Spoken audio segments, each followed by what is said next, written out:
Hello, so let's read out the questions. Questions is a pendulum consisting of a bob of mass m equals to 0.1 kg and massless inextensible string of length 1.0 meter.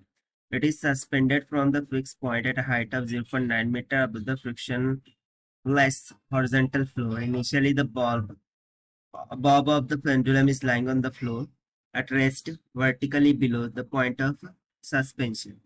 A horizontal impulse P equals to 0.2 kg meter per second is imparted on the bob at some instant.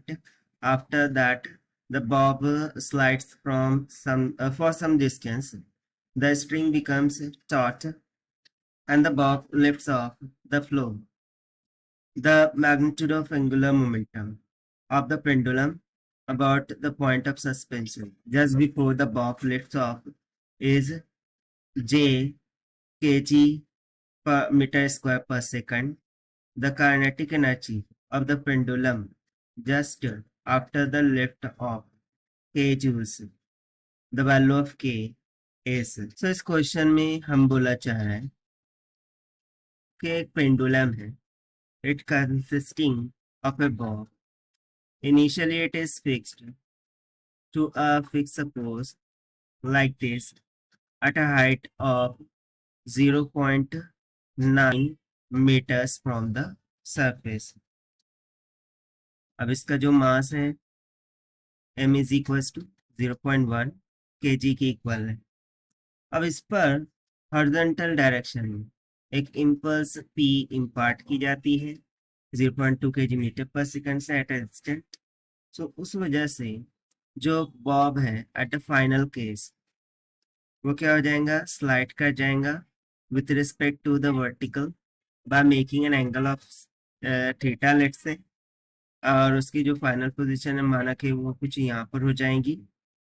So basically इस point पर पहुंचने के बाद it's become taught and Bob lifts of the floor, यानी कि floor को lift off कर जाता है by making and saying angle of theta let's say theta.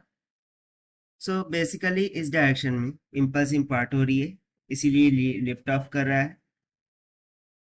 Also given that कि जो स्ट्रिंग लेंथ है वो 1 मीटर की इक्वल है और ये जो हाइट है वो 0.9 मीटर के बराबर है. सो हमें kinetic energy of the pendulum just after lift off के जूल्स हो, सो के का मान कैलकुलेट करना है. चलिए स्टार्ट करते हैं सॉल्यूशन से. But before of that let's talk about the key concept which we are going to use here for this question. So यहाँ पर हम simply conservation of angular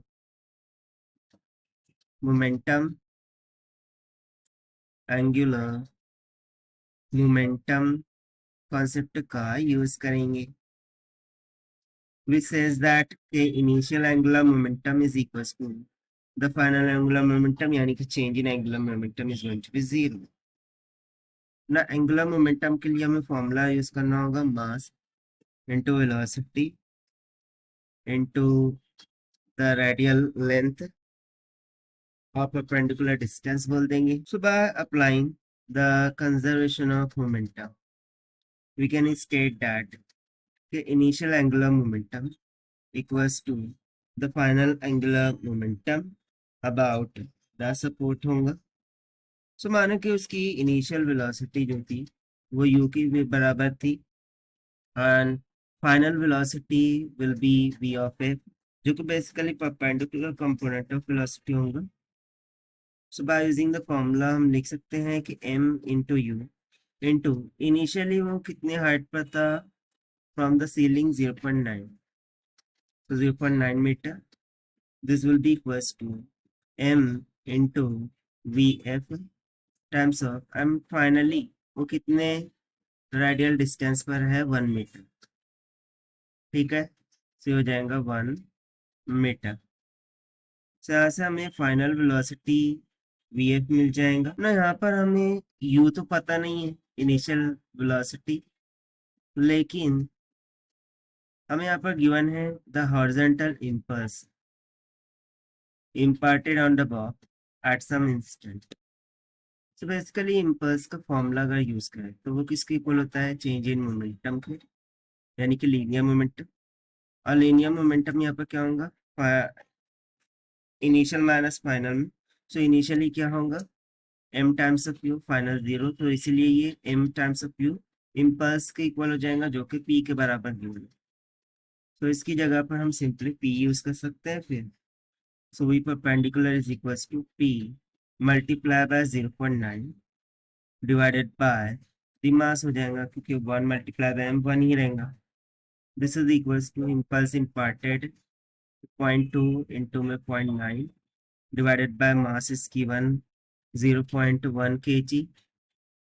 solve करने पर हमें फाइनल वेलोसिटी मिल जाएंगी 1.8 मीटर पर सेकेंड। तो ये वो वेलोसिटी है जिससे बॉब लिफ्ट ऑफ कर रहा है to the horizontal flow.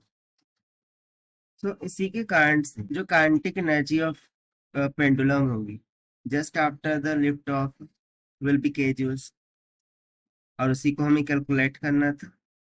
So we would say that the required kinetic energy K would be equals to 1/2 into m into Vf का whole square. This is equals to 1/2 into m is 0.1 kg multiply 1.8 का whole square. So it will comes about 0.162 और approximate करके 0.16 joules. And therefore this is going to be the required answer. So as per the question we were asked to find the value of k. So यहाँ पर value of k क्या आ जाएगा फिर 0.16 k. So this is the required solution. I hope you understand well. Best of luck. Thank you.